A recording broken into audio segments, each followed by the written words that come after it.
Okay जी, अब हम लोग डिस्कस करेंगे ग्लाइकोलिसिस के प्रोसेस को। इसमें आपको मैंने बताया था कि ग्लूकोज की कन्वर्जन हमने किस में करनी है, पायरुवेट में। तो चलें स्टार्ट करते हैं। ग्लूकोज हम लोगों ने देख लिया था कि कहाँ से आया हमारे पास। अब ग्लूकोज हमारे पास किस में जाए कन्वर्ट होगा, glucose is converted into glucose six phosphate में, और ग्लूकोज 6-फॉस्फेट फिर हमारे पास कन्वर्ट होगा फ्रुक्टोज 6-फॉस्फेट में। ठीक है, और फ्रुक्टोज 1,6-फॉस्फेट हमारे पास किस में कन्वर्ट होगा, फ्रुक्टोज 1,6-बिस-फॉस्फेट में। ठीक हो गया। जो फ्रुक्टोज 1,6-बिस-फॉस्फेट है that would be converted into dihydroxy acetone phosphate and glyceraldehyde three phosphate. Okay बच्चों, ये यहाँ तक थी हमारे पास एटीपी कंजप्शन फेज। ठीक है, glucose is converted into glucose six phosphate. ठीक है, सबसे पहले हम इस स्टेप को देख लेते हैं कि ग्लूकोज 6-फॉस्फेट में कन्वर्ट हो रहा है। किस एंजाइम के प्रेजेंस में ये ग्लूकोज 6-फॉस्फेट में कन्वर्ट होगा। आपको पता है ग्लूकोज के ये आपके पास है 3, 4, 5, 6, ये 6 मॉलिक्यूल्स, 6 कार्बन एटम, सॉरी, ये आपके पास ग्लूकोज के 6 कार्बन एटम, और इस 6th कार्बन एटम पे जब आपके पास क्या लग जाएगा, फॉस्फेट लग जाएगा, तो इसको आप क्या कहोगे, ग्लूकोज 6-फॉस्फेट। ठीक है, तो क्योंकि फॉस्फेट यूज होना है, फॉस्फेट लगना है, तो उस फॉस्फेट की कंजप्शन के लिए आपको किसकी ज़रूरत होगी, एटीपी की। ठीक है, एटीपी आपको रिक्वायर्ड होगा। वो जो एटीपी आपका इसके अंदर जाएगा वो बाद में किस में कन्वर्ट हो जाएगा, एडीपी में। ठीक है, तो एटीपी आप इसमें क्या करोगे, यूज करोगे। ओके जी, एटीपी आप क्या कर रहे हो, यूज कर रहे हो। उसका फॉस्फेट आप किसके साथ लगा रहे हो, ग्लूकोज के साथ, और उसको बना रहे हो ग्लूकोज 6-फॉस्फेट। यहाँ पे जो आपको जी एंजाइम रिक्वायर्ड होगा ना, वो होगा जी हेक्सोकाइनेज या फिर जी ग्लूकोकाइनेज। ठीक है, हेक्सोकाइनेज या ग्लूकोकाइनेज। अब हम लोग स्टोरी देखते हैं हेक्सोकाइनेज और ग्लूकोकाइनेज की। ओके जी, जो हेक्सोकाइनेज है ना बच्चों, हेक्सोकाइनेज यहाँ पे मैं आपको बता दूं, जो हेक्सोकाइनेज है ये आपके पास प्रेजेंट होता है किसमें, मोस्ट ऑफ द टिश्यूज में। ठीक है, ये मोस्ट ऑफ द टिश्यूज में हेक्सोकाइनेज हमारे पास प्रेजेंट होता है, जबकि जो ग्लूकोकाइनेज है वो हमारे पास प्रेजेंट होता है किसमें, लिवर में और बीटा सेल ऑफ पेंक्रियाज में। ठीक हो गया। अब जो हेक्सोकाइनेज है ये आपके पास एडल्ट लाइफ में भी मौजूद होता है, और जो फीटल लिवर है उसमें भी, एडल्ट और फीटल लिवर दोनों में मौजूद होता है, जबकि जो ग्लूकोकाइनेज है ये किस में होता है, सिर्फ और सिर्फ एडल्ट्स में। ओके, जो आपके पास हेक्सोकाइनेज है ना, इसकी है आपके पास लो वीमैक्स है, और लो ही इसकी क्या है, केएम है। अब जो ग्लूकोकाइनेज है इसकी दोनों चीज़ें ये क्या है, हाई हैं, हाई वीमैक्स है और हाई ही इसकी क्या है, केएम है। ठीक हो गया। हेक्सोकाइनेज आपके पास मोर स्टेबल है, जबकि ग्लूकोकाइनेज आपके पास मोर लेबाइल है। ओके जी।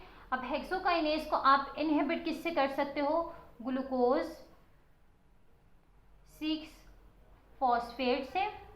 ठीक है, ग्लूकोज 6-फॉस्फेट इसको इनहिबिट कर सकता है, जबकि ग्लूकोकाइनेज को कौन इनहिबिट कर सकता है, इनहिबिट बाय फ्रुक्टोज 6-फॉस्फेट। यानी कि ये ग्लूकोज 6-फॉस्फेट जो है ये हेक्सोकाइनेज को क्या करेगा, इनहिबिट कर देगा, और ये जो फ्रुक्टोज 6-फॉस्फेट है ये किसको इनहिबिट कर देगा, ग्लूकोकाइनेज को।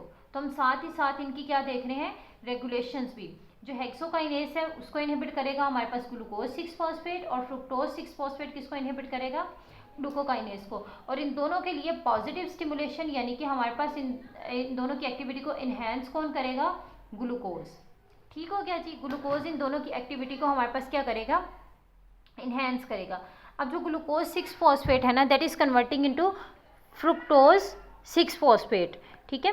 फ्रुक्टोज 6 फॉस्फेट में ये कन्वर्ट हो रहा है। आपको पता है ग्लूकोज 6 फॉस्फेट और फ्रुक्टोज 6 फॉस्फेट क्या है, एक दूसरे के आइसोमर्स हैं, ठीक है। तो यहाँ पे मैं इस मॉलिक्यूल को ड्रॉ कर लूँ 5 6, ठीक है। तो ये यहाँ पे जो एंजाइम यूज होगा वो कौन सा एंजाइम होगा, हमारे पास आइसोमेरेज ही होगा, ठीक है। आइसोमर्स बना रहा है तो क्या होगा, आइसोमेरेज एंजाइम। अब बात आती है जी हमारे पास फ्रुक्टोज 6 फॉस्फेट की कन्वर्जन इनटू फ्रुक्टोज 1,6 बिसफॉस्फेट। यहाँ पे जो एंजाइम रिक्वायर्ड होगा वो हमारे पास होगा जी फोस्फोफ्रुक्टोकाइनेज 1, ठीक है। ये बहुत इंपॉर्टेंट स्टेप है, ठीक है। और ये भी आपके पास इरिवर्सिबल स्टेप है, जबकि ये स्टेप जो है आपके पास ये क्या है, रिवर्सिबल स्टेप, ठीक है। जो इरिवर्सिबल स्टेप है ना उन पे आपने खास फोकस करना।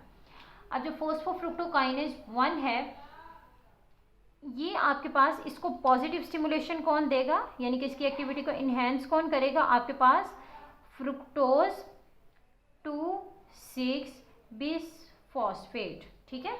इसकी एक्टिविटी को इनहेंस कौन करेगा, फ्रुक्टोज 2,6 बिसफॉस्फेट। इसको मैं ज़रा यहाँ पर डिस्कस करती हूँ, इसको फ्रुक्टोज 2,6 बिसफॉस्फेट को।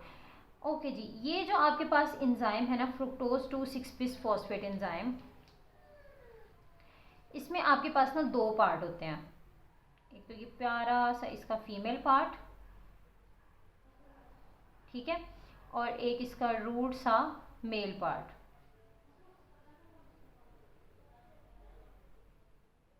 ठीक है। एक फीमेल पार्ट होगा और एक इसका मेल पार्ट होगा, यानी कि जस्ट फॉर अंडरस्टैंडिंग कि इसके 2 पार्ट्स होंगे। एक होगा इसका जी, इसको हम लोग कहेंगे, एक है इसका काइनेज कंपोनेंट और दूसरा है इसका फॉस्फेटेज कंपोनेंट। बच्चों जहाँ पे भी बायोकेमिस्ट्री में आपको काइनेज आ जाएगा ना, वर्ड आ जाएगा, उसका मतलब होगा कि आप क्या करोगे, फॉस्फेट ऐड करोगे। और जहाँ पे भी फॉस्फेटेज वर्ड आ जाएगा इस एंजाइम का क्या काम होगा, फॉस्फेट रिमूव करना। ओके जी, इसके 2 कंपोनेंट्स हैं, हम लोगों ने देख लिए काइनेज और फॉस्फेटेज। अब आपके पास होगा क्या बच्चों, ड्यूरिंग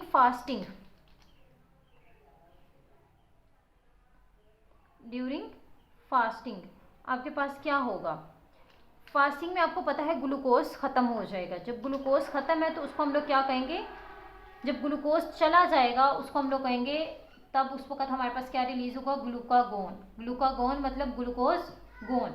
तो ड्यूरिंग फास्टिंग आपके पास क्या रिलीज होगा, ग्लूकागोन, ठीक है। ग्लूकागोन आपको पता है 7 पास आपके पास रिसेप्टर्स होते हैं, उन रिसेप्टर्स की आउटर साइड पे ग्लूकागोन मेम्ब्रेन के साथ अटैच हो जाता है और इनर साइड पे उनके पास होती हैं जी स्टिमुलेटिंग प्रोटीन्स।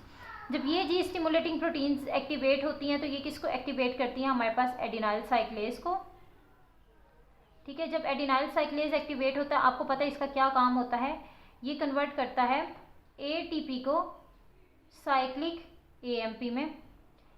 जब एटीपी साइक्लिक एएमपी में कन्वर्ट हो जाती है तो साइक्लिक एएमपी एक्टिवेट करता है प्रोटीन काइनेज ए को। अगेन काइनेज आ गया तो काइनेज का क्या काम है, ये क्या करवाएगा, हर चीज़ की फॉस्फोराइलेशन। इसने नहीं देखना कौन फॉस्फेटेज है कौन काइनेज है, इसने क्या करवानी है, सबकी फॉस्फोराइलेशन। इन दोनों कंपोनेंट्स की इसने क्या करवा दी, फॉस्फोराइलेशन। जब तो जी फॉस्फेटेज की फॉस्फोराइलेशन होगी ना तो ये हो जाएगा जी आपके पास एक्टिव, ठीक है। और जब आपके पास काइनेज की फॉस्फोराइलेशन होगी ये क्या हो जाएगा, इनएक्टिव। तो जब आपके पास फॉस्फेटेज कंपोनेंट एक्टिवेट हो जाएगा तो ये आपके पास आके इनहिबिट कर देगा फॉस्फोफ्रुक्टोकाइनेज 1 को। जब इसका फॉस्फेटेज कंपोनेंट एक्टिवेट हो जाएगा ये इनहिबिट करेगा फॉस्फोफ्रुक्टोकाइनेज को। तो ड्यूरिंग फास्टिंग स्टेट ग्लाइकोलिसिस क्या हो गई है, कम हो गई है, ठीक है। ग्लाइकोलिसिस का प्रोसेस फर्दर कन्वर्जेंस क्या हो गई है, इनहिबिट हो गई है। तो जब ये इनहिबिट हो जाएगा फ्रुक्टोज 6 फॉस्फेट 1,6 बिसफॉस्फेट में कन्वर्ट नहीं होगा, 1,6 बिसफॉस्फेट नहीं बनेगा तो आगे ग्लाइकोलिसिस का प्रोसेस नहीं चलेगा। तो हुआ क्या है जी, आपके पास ड्यूरिंग फास्टिंग स्टेट आपके पास ग्लूकागोन रिलीज हुआ। कब, जब ब्लड ग्लूकोज लेवल कम हुआ ग्लूकागोन रिलीज हुआ जिसने जी स्टिमुलेटिंग प्रोटीन्स को एक्टिवेट किया, एडिनाइल साइक्लेज को जिन्होंने एटीपी को एएमपी में कन्वर्ट किया, साइक्लिक एएमपी ने प्रोटीन काइनेज को एक्टिवेट करवा दिया, उसने क्या किया, दोनों की फॉस्फोराइलेशन करवा दी। जो फॉस्फेटेज कंपोनेंट की फॉस्फोराइलेशन हुई एक्टिव हो गया और इसने क्या कर दिया, फॉस्फोफ्रुक्टोकाइनेज 1 को इनहिबिट कर दिया। देन जी हम लोग देख लेते हैं अब हमारे पास क्या है, जब हमारे पास ड्यूरिंग वेल फीड स्टेट, ठीक है, यहाँ पे हम लोग देख लेते हैं वेल फीड स्टेट, जब आपने खाना अच्छे से खाया हुआ है उस वक्त आपके पास ग्लूकोज होगा। जब ग्लूकोज होगा तो आपके पास इंसुलिन होगा। जब इंसुलिन होगा तो इंसुलिन आपके प्रोटीन फॉस्फेटेजेस को एक्टिवेट कर देगा।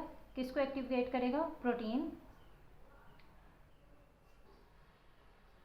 फॉस्फेटेज को। आपको पता है वर्ड आ गया फॉस्फेटेज, और फॉस्फेटेज का क्या काम होता है? Removal of phosphate. ये क्या करवाएगा? फॉस्फेट को रिमूव करवा देगा।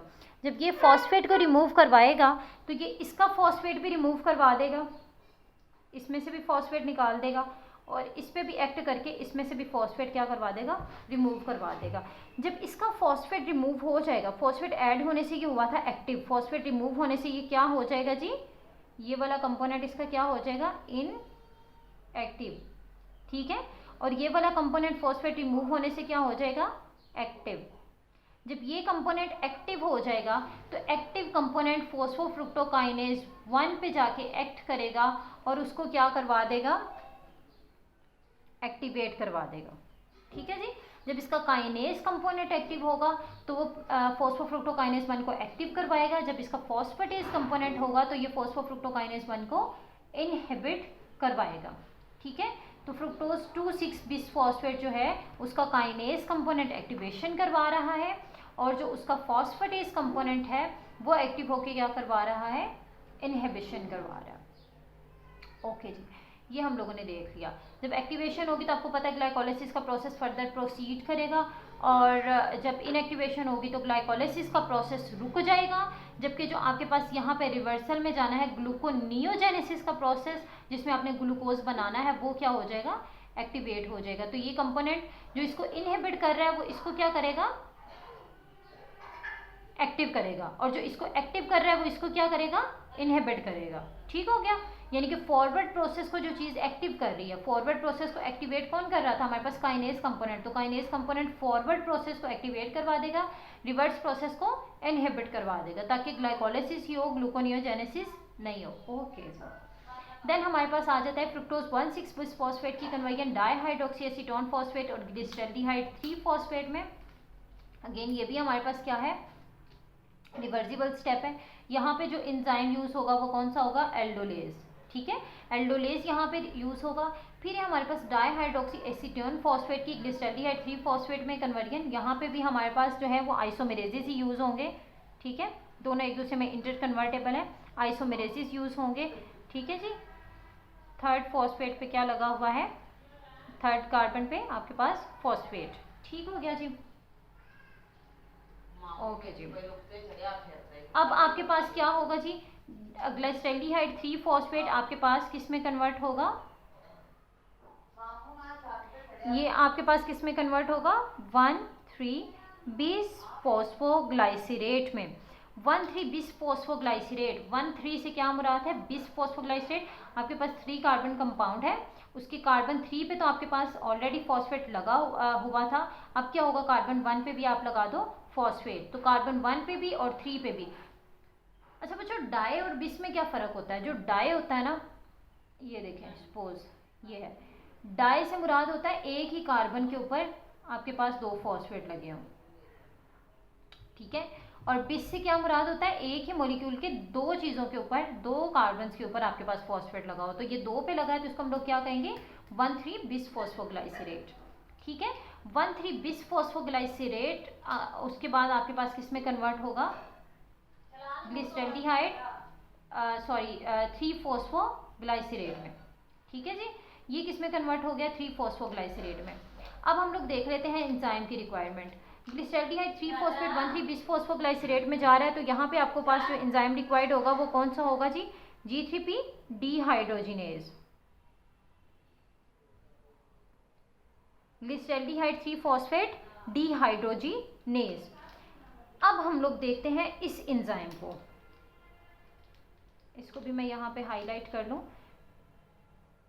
G3P dehydrogenase. ठीक है, इस एंजाइम को मैं सेपरेटली यहाँ पे आपको दिखा देती हूँ, G3P डिहाइड्रोजिनेज।